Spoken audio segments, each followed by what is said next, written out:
Assalamualaikum warahmatullahi wabarakatuh. Apa kabar pada hari ini? Semoga Nanda semua sehat selalu. Dan semoga kita semua selalu berada dalam lindungan Allah Subhanahu wa Ta'ala. Amin. Ada yang tahu ini gambar apa? Nah, gambar ini merupakan gambar makanan. Ada yang tahu tidak? Manakah makanan yang bergizi dan mana makanan yang tidak bergizi? Ya, jadi makanan yang berada pada sisi kiri yaitu makanan yang tidak bergizi. Yang di sebelah kanan itu merupakan makanan yang bergizi atau memiliki nutrisi yang tinggi. Ustazah mau bertanya lagi, manakah makanan yang sangat baik bagi organ pencernaan kita? Apakah makanan yang berada di sisi kiri atau makanan yang berada di sisi kanan? Ada yang tahu?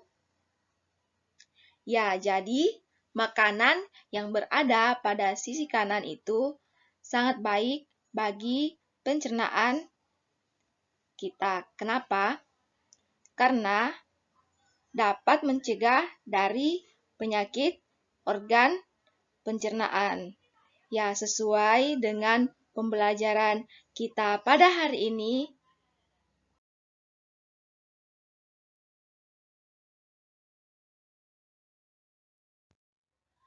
memasuki pada subtema 2, yaitu pentingnya makanan sehat bagi tubuh dengan materi penyakit yang menyerang organ pencernaan.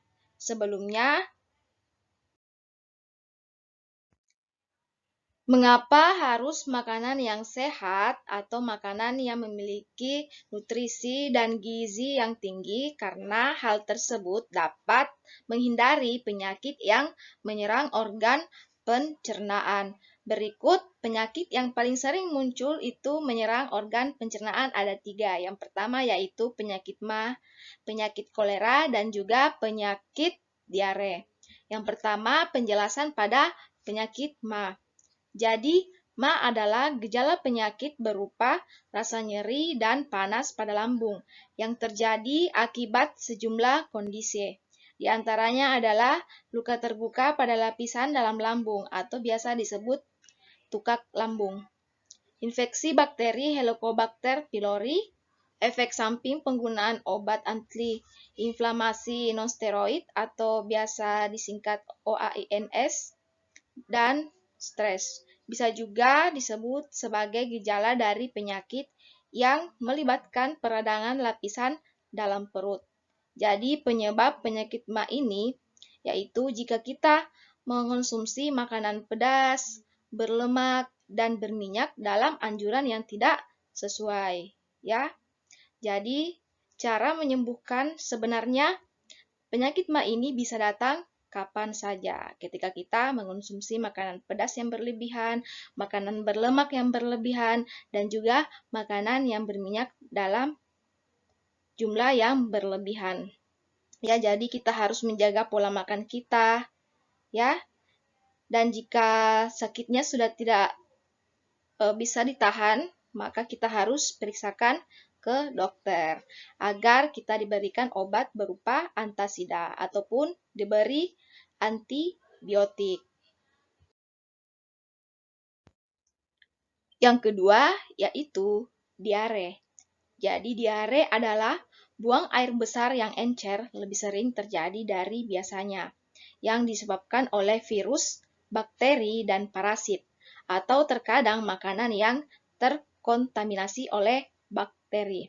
Jadi penyebab dari diare ini yaitu bisa juga seseorang itu diet cairan atau intoleran terhadap makanan atau memakan makanan yang sembarangan.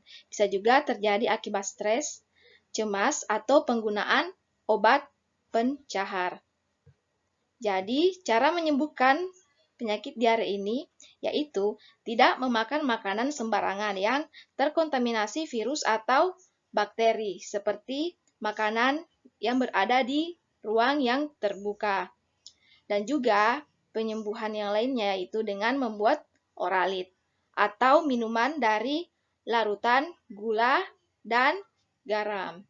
Kita jangan memakan obat sembarangan ya, karena hal tersebut sangat berbahaya.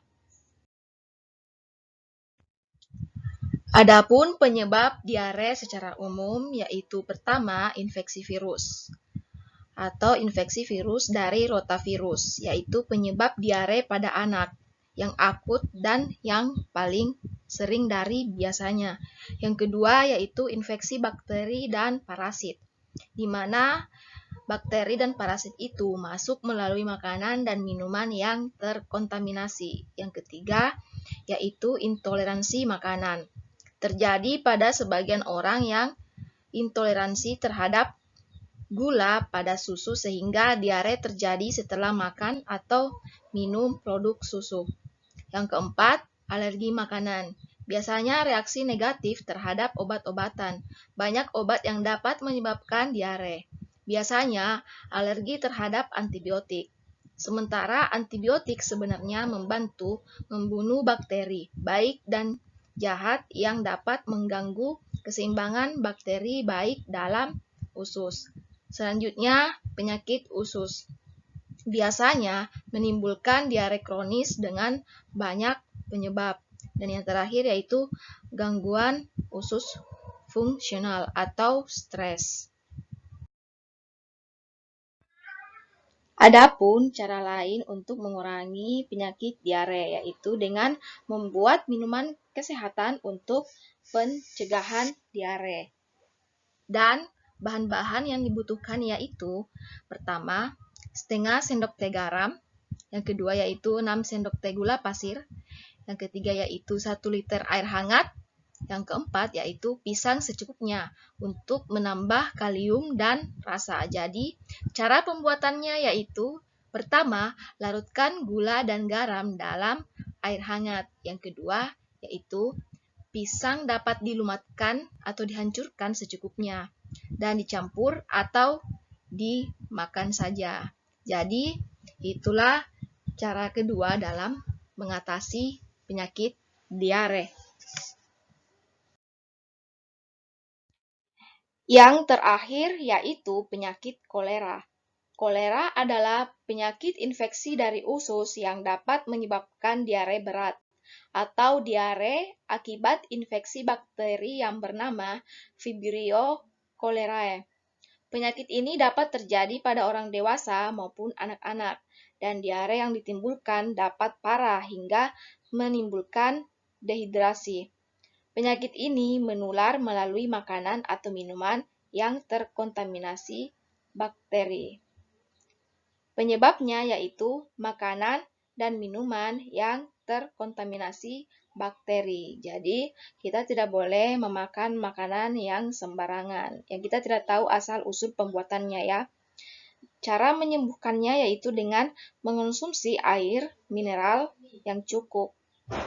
Dan jika parah, maka segera ke rumah sakit dan dibantu cairan infus. Itulah 3 penyakit yang paling sering menyerang organ pencernaan kita. Maka dari itu, jagalah kesehatan organ pencernaan kita. Tahukah Anda bahwa mencegah penyakit organ pencernaan itu kita perlu melakukan yang namanya hidup sehat atau menerapkan hal-hal yang sehat agar terhindar dari penyakit yang menyerang organ pencernaan. Dengan cara apa? Bisa dengan cara membuat sebuah poster untuk hidup sehat. Berikut adalah contoh dari poster berperilaku hidup sehat. Ini merupakan contoh poster berperilaku hidup sehat. Jadi sebelumnya diketahui dulu penyakit yang menyebabkan organ pencernaan itu menjadi sakit. Ya, jadi pada gambar ini terdapat pengertian dari penyakit organ pencernaan yaitu diare dan tanda-tanda dari diare. dan setelah itu terdapat pencegahan dari penyakit diare. Ya, jadi berikut adalah merupakan cara pembuatan poster.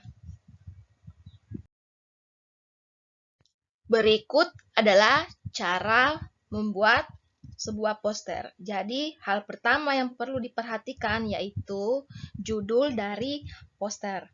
Judul harus dapat terbaca dari jarak minimal 2 meter dan menarik perhatian. Yang kedua yaitu memiliki sebuah informasi, di mana yang disajikan dalam bentuk poin.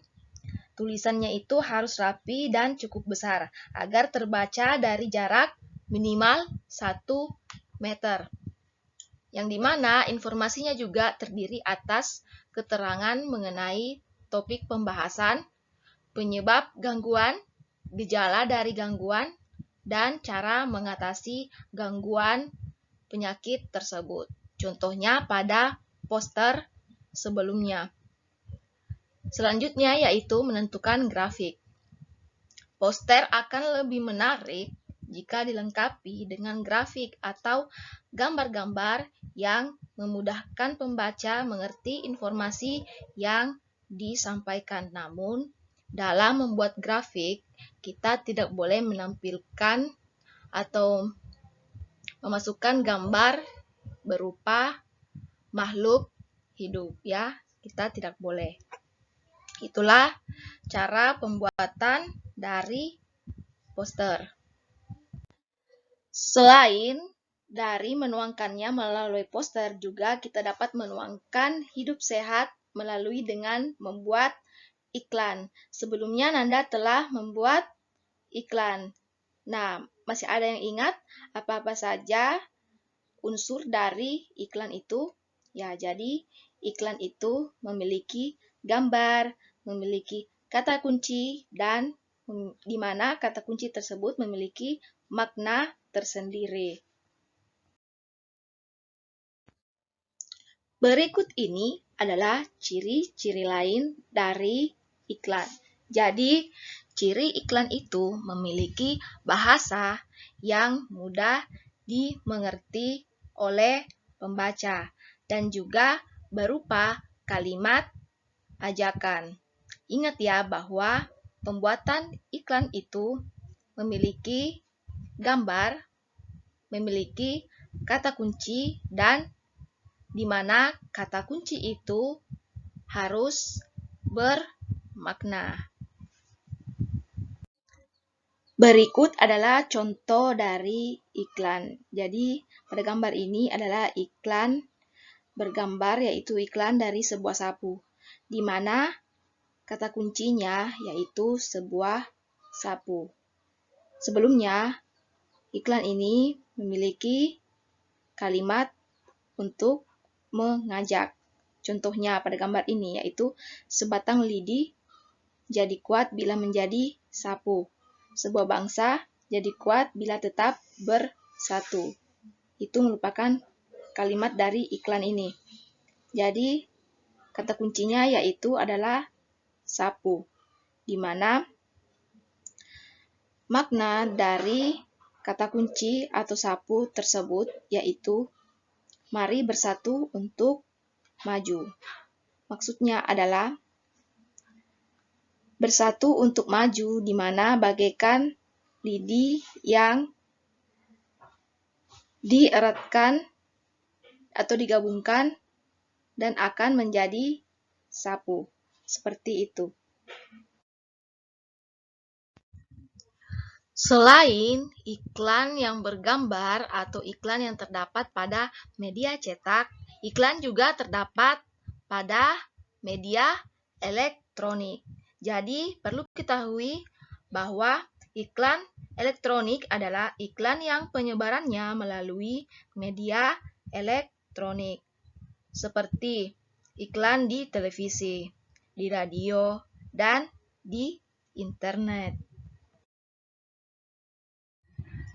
Adapun perbedaan iklan bergambar dan juga iklan elektronik, berikut pembahasannya.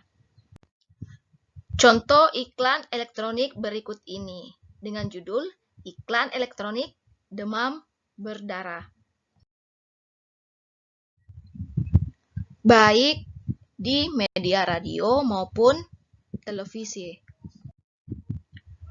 Iklan bergambar itu hanya bisa kita lihat di televisi, baliho, maupun koran. Sedangkan iklan elektronik itu kita dapat secara langsung mendengarkan sebuah percakapan yang membahas tentang sebuah iklan.